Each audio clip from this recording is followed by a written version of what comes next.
Synchronicité, vraie synchronicité, autosuggestion qui guide vraiment nos pas.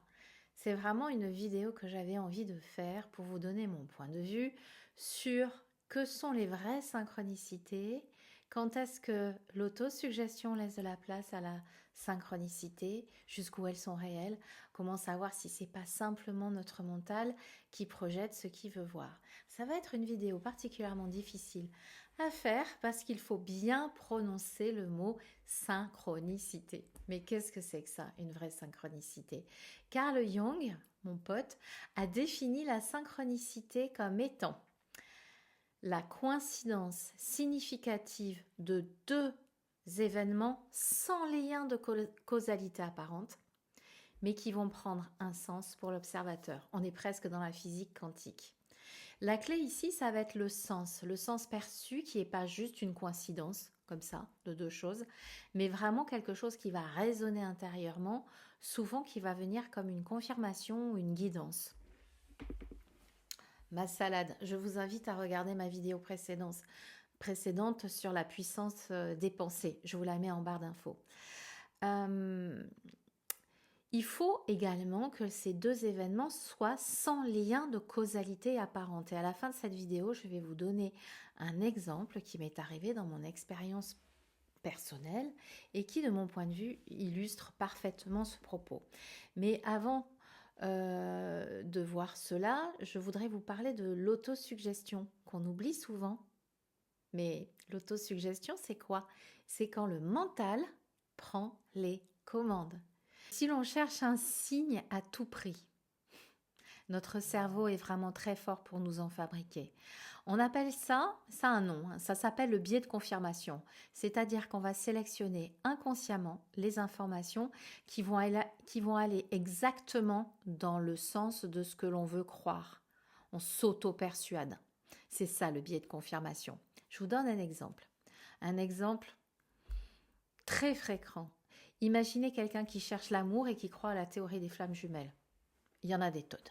À chaque non, si par exemple une personne rencontre quelqu'un et que cette personne lui dit non, ou qu'elle n'est pas intéressée, ou qu'elle ne manifeste pas un intérêt au-delà d'une simple relation de courtoisie, mais la personne qui cherche l'amour et qui croit à la théorie des flammes jumelles, elle pense que tout est signe, comme si un non n'est pas un non, mais juste un signe, la preuve que l'autre n'est pas prêt, qu'il a des leçons à apprendre.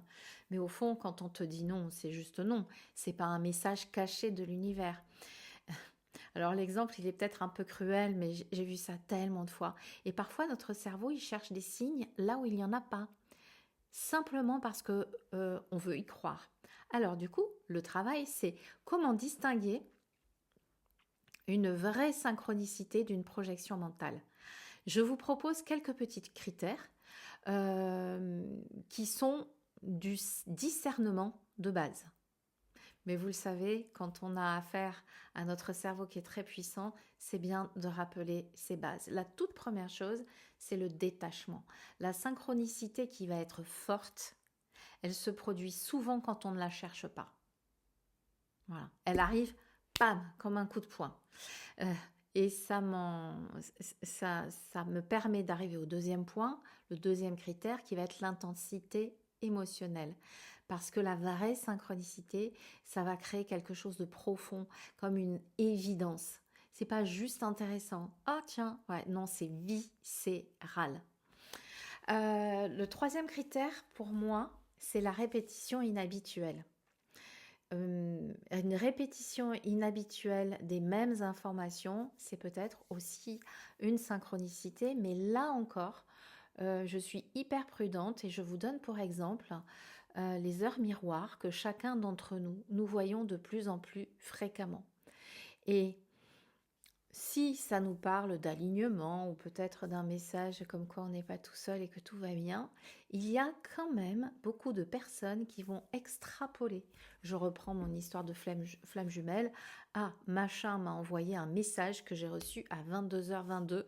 C'est quand même fou, c'est un signe. Ouais, mais un signe de quoi?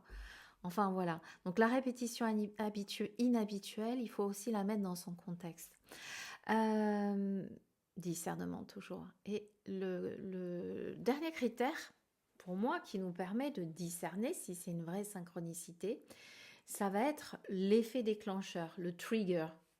Euh, Quand vous appuyez sur une détente, euh, je- perso, je ne fais pas ça, mais en fait, c'est l'image qui me vient. La synchronicité, je vous l'avais dit, quand elle est alignée, elle pousse à un mouvement intérieur ou extérieur. En fait, elle pousse à une action. Et pour mettre en lumière ça, je vous invite à revoir la vidéo que j'ai faite il y a peu de temps sur la puissance des intentions et en association avec les actions. Parce que en fait, c'est ça que ça déclenche, c'est le déclencheur. Quand vous avez des synchronicités qui s'alignent parfaitement, cela déclenche un cheminement. Ça ne laisse pas indifférent. Et dans le cas de figure, dans l'exemple que j'ai donné dans cette vidéo, je pense que c'est le moment où j'ai franchi la porte de l'épicerie pour acheter cette fameuse salade à pied. Voilà, ça c'est comment faire pour distinguer une vraie synchronicité d'une projection mentale. Après, vous voyez, hein, il y a des gens, ils sont toujours en train... Enfin, c'est comme s'ils avaient des lunettes, un brouillard, et puis de toutes les manières, qui sont dans le déni. Ça s'appelle ça aussi. Hein. Ça s'appelle comme ça, le déni. Mais alors, dernière chose. Souvent, c'est une question qu'on me pose. Mais c'est qui envoie les synchronicités? C'est quoi? C'est comment? Etc. C'est là qu'on va rentrer dans le domaine du subtil. Alors, il y a plusieurs hypothèses. Il y en a une que j'aime tout particulièrement parce que elle nous met en lien avec notre pouvoir personnel tout en conservant cette part de mystère. Et cette hypothèse qui me plaît, moi, c'est que c'est souvent un message de notre inconscient dans la version jungienne. Certaines synchronicités peuvent être une manière pour notre sagesse intérieure, notre guidance intuitive, notre conscience supérieure. Ça va être une manière d'attirer notre attention sur quelque chose. Mais la puissance vient de nous. Ça me plaît beaucoup. C'est dans notre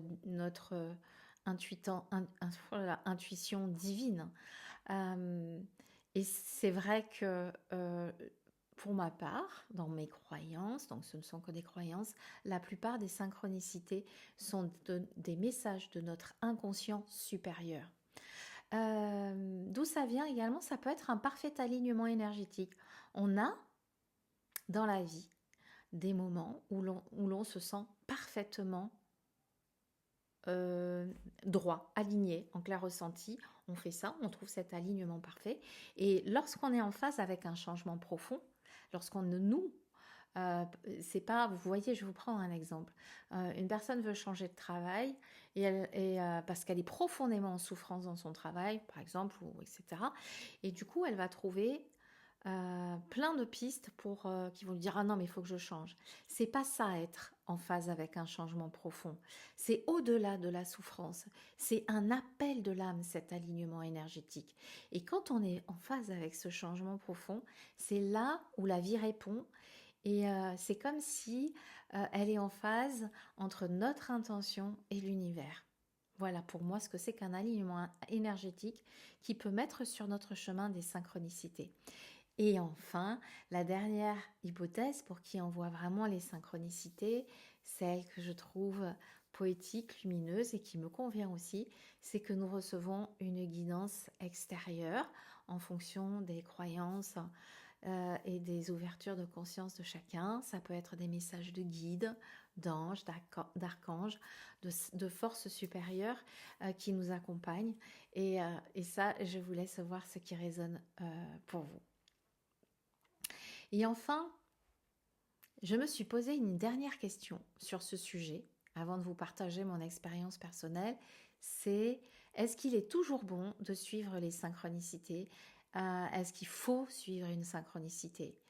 Et pour moi, la réponse est dans la question est-ce qu'il faut? Non. Non, parce qu'est-ce qu'il faut? Est-ce que je dois? C'est une injonction. Le piège courant, quand on a l'impression de tomber sur des synchronicités, c'est de prendre chaque signe comme une injonction. Tu dois, il faut. Parfois, une synchronicité Ça va être juste une invitation à réfléchir, pas forcément un ordre à suivre. Votre intuition est toujours le dernier juge. Un signe, il ne doit pas aller, et là je dis ne doit, mais en fait un signe, ne le laissez pas aller contre votre ressenti profond de malaise et d'incohérence.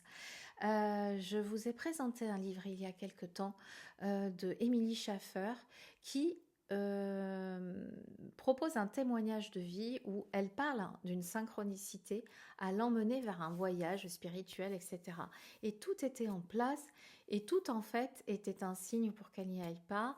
Et elle n'a pas écouté ces signes, elle n'a pas écouté son ressenti profond de malaise et elle y est allée jusqu'à l'aéroport. Et c'est au moment de prendre l'avion qu'elle elle a dit bah non, non, c'est pas possible pour moi, c'est trop souffrant, j'y vais pas. Et en fait, bien lui en a pris, puisqu'effectivement, les personnes qui ont fait ce voyage en pays étranger ont été. C'était pas kidnappé, mais enfin, il y a eu une attaque à main armée, enfin, un truc pas rigolo. Et du coup, elle a fait l'économie de cette expérience. Mais pour ça, ça demande de vraiment écouter en dernier juge son intuition. Voilà. C'est toujours une invitation à récupérer son pouvoir personnel. Ne vous laissez pas emporter par la pression des synchronicités. Parfois, on veut juste attirer votre attention sur quelque chose. Je vous donne un dernier exemple, justement pour une synchronicité qui est juste une invitation à réfléchir. Le week-end dernier, enfin au moment où je tourne ma vidéo, ça sera peut-être pas le moment où je vous la posterai. Le week-end dernier, j'ai accompagné des personnes pour une formation en lecture akashique et on m'a demandé notamment une bibliographie complémentaire à celle que je propose dans mon manuel. Et comme je parle très souvent de Jung, je dis ah mais tiens, je viens d'acheter un livre suite à une interview que j'ai vue sur la chaîne de Fabrice Midal. Je viens d'acheter un livre de Frédéric Lenoir qui m'a semblé fort intéressant sur Jung, un voyage vers soi. Et je l'ai acheté sur Vinted, pas cher. Pardonnez-moi, je n'ai pas encore eu le temps de le lire, mais je vous le présente. Et je vais le chercher dans ma bibliothèque. C'est ce livre-là. Je vais le chercher dans ma bibliothèque. Et en même temps, je vois, c'est quand même une couverture jaune, hein, très très voyante. Et dans ma bibliothèque, je vois, mais pas loin, le même. Et là, je comprends pas. Donc ça fait beaucoup rire mes stagiaires parce que je dis mais je comprends pas. Alors il y en a un qui est un petit peu abîmé, c'est celui que j'ai acheté dernièrement sur Vinted. Et j'ai cherché parce qu'au départ, j'ai pas compris. Ce livre est sorti il y a 2 ans. Voilà, il est sorti il y a 2 ans, pardon pour le mot. Il est sorti il y a 2 ans. Quand il est sorti, je l'ai acheté neuf parce que depuis des années, je suis fascinée par l'apport qu'a pu apporter Jung dans l'accompagnement à la personne tel que moi je le propose à travers l'hypnose, les lectures akashiques, etc. Donc c'est toujours pour moi une ressource formidable. Donc je l'ai acheté il y a 2 ans. Je ne l'ai pas commencé. Et il y a 15 jours, j'ai vu cette émission de Fabrice Midal et ce livre, j'avais oublié que j'avais acheté déjà. Mais quand j'ai écouté cette interview, je me suis dit, mais waouh, ce livre est extraordinaire. Il a 2 ans, je vais le trouver sur Vinted à pas cher. Je l'ai trouvé à 8 euros, bien évidemment. Merci à la personne qui me l'a vendu. Mais sauf que ça fait 2 ans qu'il attend que je le lise. Et là, j'ai compris, parce que j'ai une de mes stagiaires qui me dit, bah, tu veux bien m'en revendre un? Je dis non, j'ai quelque chose à comprendre et je ne sais pas ce que c'est. En fait, c'est juste une invitation. C'est juste une invitation. Tu vas le lire, ce livre? Mais carrément, je vais le lire, ce livre. Je vais le mettre sur ma table de nuit. Et vous allez voir, j'ai une autre histoire personnelle qui met en place plusieurs synchronicités. Incroyable. Donc, non, c'est pas nécessaire de toujours suivre une synchronicité. Je ne couperai pas. Hein, vous allez avoir tous les bégaiements, mais je ne peux pas couper. Ce mot était très difficile à dire pour moi. Donc, le conseil que je vous donne, c'est de voir les signes sans perdre votre discernement. En fait, finalement, je crois que tout topic confondu, tout sujet que je vous propose, je vous donne le même conseil. Ne perdez pas votre discernement. Les synchronicités sont précieuses, mais c'est comme tout, ça ne doit pas devenir une dépendance. L'équilibre était vraiment à trouver entre rester ouvert, mais ne pas être prisonnier, à accueillir, mais toujours confronté à votre intuition et à votre propre pouvoir de décision. Alors pour finir d'illustrer cette vidéo, j'ai quand même envie de vous partager une expérience incroyable que j'ai vécue il y a une quinzaine d'années. À ce moment-là, j'avais réussi à trouver une personne qui voulait bien m'enseigner les bases du pendule. À l'époque, c'était sur Skype. Et c'était difficile de trouver dans ma région. Et cette personne a refusé de se faire payer. Elle y a passé quand même 1 heure et demie. Et je n'étais pas d'accord avec ça. Et elle m'a proposé de faire une donation libre. Donc, je lui ai envoyé ce qui me semblait juste pour moi. Et elle est revenue en me disant que c'était trop et que pour me remercier, elle voulait m'offrir une initiation à distance à 3 rayons sacrés. Alors, je ne savais pas ce que c'était que les rayons sacrés il y a 15 ans. Et puis, j'étais réticente parce que je suis enseignante Reiki, je suis habituée aux initiations en présence, qui pour moi sont obligatoires et dans un cadre très précis. Et là, je me suis dit finalement que ce serait une opportunité, une expérience intéressante de découvrir ce que pouvait faire une initiation à distance sans passer par le Reiki parce que je ne voulais pas. Le jour de l'initiation, j'ai vécu une expérience incroyable. J'étais vraiment bouleversée. C'était pas une sensation mentale, c'était physique. J'ai ressenti une énergie d'une force incroyable qui m'a traversée. Je m'en souviens encore quand j'y pense, notamment au niveau de la gorge et du troisième œil. C'est comme si quelque chose s'était ouvert en moi. C'était incroyable. Et à ce moment-là, on n'y est pas encore dans la synchronicité, vous allez voir. À ce moment-là, j'ai décidé de suivre l'enseignement complet des rayons sacrés, de m'y plonger, de voir où ça allait me mener. Et j'ai dit à la personne que je voulais recevoir les initiations de tous les rayons. Du coup, ça m'a coûté un peu cher, mais bon, c'est pas grave, je suis très contente de l'avoir fait. Mais fidèle à qui je suis, moi j'aime bien les livres, je me suis précipitée dans la librairie ésotérique, il y en avait qu'une à l'époque, pour chercher un livre sur le sujet. J'ai acheté le tome 1 des rayons sacrés de Joélia, le tome 1, et je l'ai posé sur ma table de nuit. Et je me suis dit que j'allais le lire dès que j'aurais un peu le temps. Mais un petit peu de procrastination, 2 enfants, plus jeunes, la vie qui file, tout ça. J'ai jamais vraiment pris le temps de l'ouvrir. Et pourtant, le livre est resté là, bien posé. Il a attendu son moment, vous allez voir. Et notamment dans les jours qui ont suivi, je recevais mes consultants pour des séances énergétiques. Et j'ai ressenti ces nouvelles fréquences vibratoires. C'était un apport pour eux, c'était un apport pour moi. Mais bon, j'étais prise dans le tourbillon du quotidien. Je suis pas allée plus loin. J'ai reçu les initiations, mais j'ai rien fait de plus. Et puis un jour, je racontais cette expérience d'initiation à mon compagnon dans le salon. Il me regardait avec des grands yeux, genre mais qu'est-ce qu'elle me raconte? Et je voulais étayer mon discours en lui montrant le livre que j'avais acheté. Et puis je le vois dans ma bibliothèque. Je le prends.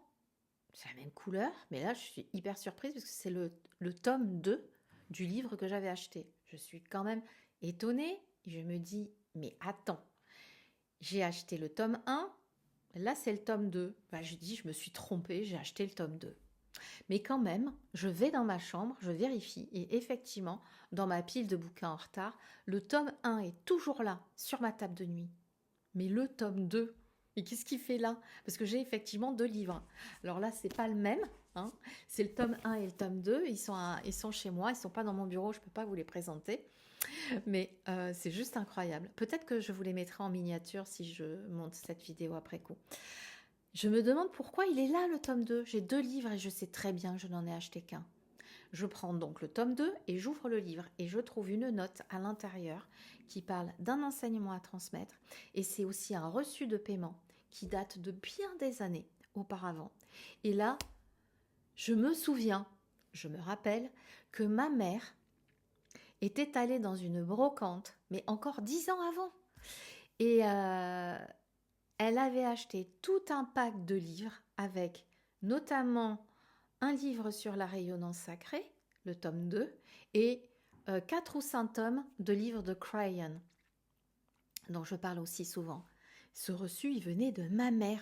Il était lié à ce livre, à tous ces autres livres. Quand même un truc de fou, parce qu'à l'époque, je me souviens très bien m'être dit, bon, ma mère, m'a acheté des bouquins que je ne lirai jamais. Je vais pas lui dire quand même, je lui dis merci, je mets tout ça dans ma bibliothèque. Mais là, tout c'est clair. C'est pour ça, tous les événements que je vous propose, ils n'ont pas de causalité euh, comme je vous parlais dans la définition. Ça y est, je m'éparpille. En fait, tout c'est clair. J'achète le tome 1 tout récemment, après mon initiation. Mais le tome 2, il m'avait été envoyé sans que je le sache bien des années avant. Et il m'attendait patiemment pour le moment exact où j'étais prête à le découvrir, à découvrir l'enseignement qu'il y avait dedans, à l'intégrer et maintenant à le partager, puisque j'ai bien reçu, j'ai bien compris et maintenant je le propose aussi à l'enseignement. Et en fait, le passé et le présent, là, parce que avec la synchronicité, c'est ce que je vous disais en début de vidéo, on est un peu dans le quantique. Le passé et le présent, ça n'existe pas vraiment. Mais dans la matière, nous y sommes soumis. Et à ce moment-là, le passé et le présent, ils se sont vraiment croisés d'une manière magique.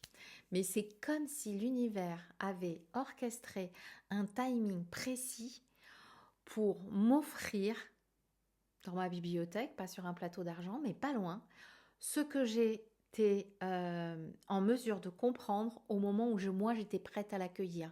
Et je ne m'y attendais pas du tout, parce que je vous rappelle que l'intention de base, c'était de rémunérer une personne pour le temps qu'elle avait voulu consacrer à me partager son expérience du pendule. Et on est arrivé à ça. Incroyable. Alors pour vous, est-ce que c'est une synchronicité? Moi, pour moi, perso, c'en est une. Et vraiment, je crois bien que oui. Et vous avez déjà une histoire, certainement, ou fait l'expérience d'une parfaite synchronicité? Ou bien, parce que moi, ça m'est arrivé aussi, vous vous êtes laissé piéger par l'autosuggestion. En fait, je suis très intéressée par avoir vos retours d'expérience. Alors, je vous invite à me les partager en commentaire. Et je vais vous quitter sur cette note, j'espère, qui vous aura mis un petit peu de magie dans votre journée, un petit peu de magie dans votre quotidien. Je vous souhaite plein de merveilleuses synchronicités dans votre vie, plein de magie de l'univers. Je vous souhaite également d'avoir tout le discernement nécessaire pour faire la différence entre votre mental très puissant pour vous faire passer des vessies pour des lanternes et de surtout bien vous amuser.